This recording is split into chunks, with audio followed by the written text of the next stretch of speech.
নমস্কার, AI news ইন্ডিয়ার তৃতীয় পর্বে আপনাদের সকলকে স্বাগত জানাই। আমাদের আজকের আলোচনার বিষয়বস্তু হলো আলিপুর জেলার রাজনৈতিক প্রেক্ষাপট ও আসন্ন নির্বাচনের সম্ভাব্য ফলাফল। আজ আমরা উত্তরবঙ্গের একটি গুরুত্বপূর্ণ জেলা আলিপুর দুয়ারের রাজনৈতিক বর্তমান এবং ভবিষ্যৎ সম্ভাবনা নিয়ে আলোচনা করতে বসেছি। আলিপুর দুয়ারের 5টা বিধানসভা কেন্দ্র আমরা যদি দেখি, আলিপুরদুয়ার, কুমারগ্রাম, কালচিনি, ফালাকাটা এবং মাদারিহাট, প্রতিটা আসনই কিন্তু রাজনৈতিক দলগুলোর কাছে অত্যন্ত মর্যাদার এবং গুরুত্বপূর্ণ। আজ আমরা বিশ্লেষণ করব এই জেলার বিজেপির আধিপত্য বজায় থাকার সম্ভাবনা কিন্তু প্রবল। তৃণমূলের সামনে তাই চ্যালেঞ্জগুলো ঠিক কোথায়, সেই সমস্ত নিয়েই আজকের আমাদের আলোচনার বিষয়বস্তু।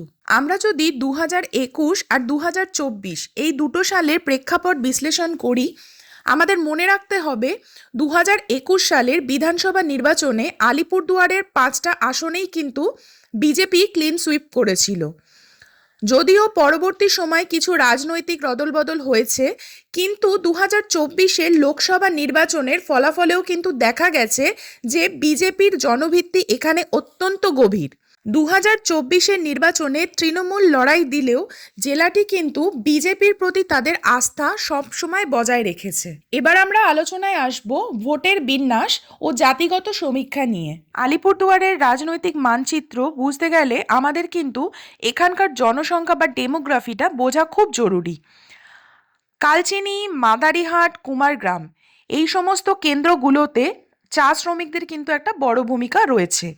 এই শ্রমিক সমাজ ঐতিহাসিকভাবে বাম কংগ্রেসের দিকে থাকলেও বর্তমানে তারা বিজেপির কিন্তু একটা শক্ত ভোট ব্যাংকে পরিণত হয়েছে। ফালাকাটা এবং পার্শ্ববর্তী অঞ্চলে রাজবংশী ভোট কিন্তু একটা বড় ফ্যাক্টর। এই অংশটিও বর্তমান রাজনৈতিক আবহে বিজেপির দিকে ঝুঁকে আছে বলে সমীক্ষায় দেখা যাচ্ছে। বিপরীত দিকে তৃণমূলের সংগঠন চেষ্টা করলেও এখনকার সংসদীয় ভোটের প্রবণতাকে উল্টে দেওয়া তাদের জন্য একটা বড় চ্যালেঞ্জ হয়ে দাঁড়িয়েছে। এবার আমরা আসব কেন্দ্রভিত্তিক সম্ভাব্য ফলাফল বিশ্লেষণ। ফালাকাটা এবং পার্শ্ববর্তী অঞ্চলে রাজবংশী ভোট কিন্তু একটা বড় ফ্যাক্টর। এই অংশটিও বর্তমান রাজনৈতিক আবহে বিজেপির দিকে ঝুঁকে আছে বলে সমীক্ষায় দেখা যাচ্ছে। বিপরীত দিকে তৃণমূলের সংগঠন চেষ্টা করলেও এখনকার সংসদীয় ভোটের প্রবণতাকে উল্টে দেওয়া তাদের জন্য একটা বড় চ্যালেঞ্জ হয়ে দাঁড়িয়েছে। এবার আমরা আসব কেন্দ্রভিত্তিক সম্ভাব্য ফলাফল বিশ্লেষণে। এখন আমরা যদি প্রতিটি আসনের দিকে আলাদা করে তাকাই, তাহলে দেখতে পাবো আলিপুরদুয়ার সদরে এখন যে বর্তমান বিধায়ক আছেন সুমন কাঞ্জিলাল। যদিও কিছু রাজনৈতিক সমীকরণ বদলেছে, তবুও এই আসনে বিজেপির 15,000 থেকে 25,000 ভোটের ব্যবধানে এগিয়ে থাকার সম্ভাবনা রয়েছে। কুমারগ্রাম ও কালচিনি এই দুটো আদিবাসী সংরক্ষিত আসনে বিজেপির আধিপত্য এখনও কিন্তু প্রশ্নাতীত। সমীক্ষা অনুযায়ী এখানে 20,000 থেকে 30,000 ভোটের ব্যবধানে বিজেপি এগিয়ে থাকতে পারে।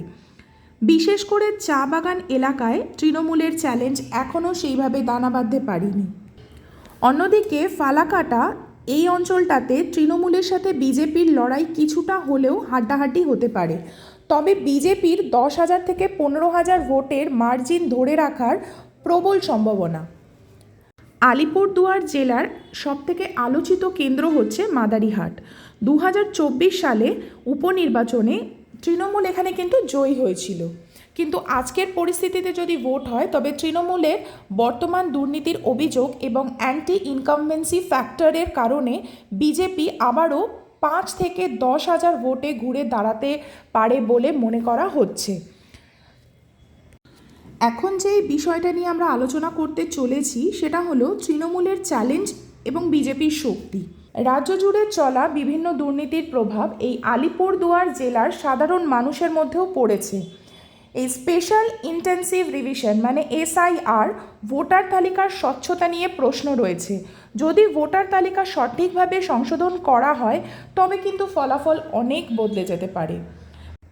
অন্যদিকে বাম আর কংগ্রেসের যে জুটি, এর কিন্তু ভোট শক্তি আমরা যদি দেখি ক্রমশ কিন্তু নিম্নমুখী, যার ফলাফলস্বরূপ বিজেপিকে অনেকটা বেশি সুবিধা করে দেওয়া হচ্ছে নিজের ভোট ব্যাংক বাড়ানোর জন্য। তাহলে সার্বিকভাবে বলা যেতেই পারে যে আলিপুরদুয়ার জেলায় বিজেপির সংগঠন এবং ভোটের প্রবণতা উভয়ই অত্যন্ত শক্তিশালী। আমাদের সমীক্ষা অনুযায়ী আজকের পরিস্থিতিতে যখন ভোট হবে, বিজেপি এই আলিপুরদুয়ার জেলায় অন্তত 5-0 কিংবা 4-1 এই ব্যবধানে জয়ী হতে পারে। কিন্তু আমাদের মনে রাখতে হবে উত্তরবঙ্গের রাজনীতি থেকে দক্ষিণবঙ্গের রাজনীতি কিন্তু আলাদা। উত্তরবঙ্গের মানুষের চায় বাগানের সমস্যা, আদিবাসীর পরিচয়, উন্নয়নের প্রত্যাশা রাজনৈতিক দলগুলোকে পথ দেখাবে। আজকের এই আলোচনা পর্বের শেষে আমরা ভালো করেই বুঝতে পারছি যে আলিপুরদুয়ারের মানুষ আবারও গেরুয়া শিবিরের প্রতি তাদের পূর্ণ আস্থা প্রকাশ করতে চলেছেন। আমি আজকে আমার এই পর্ব এখানেই শেষ করছি। ধন্যবাদ। জয় হিন্দ।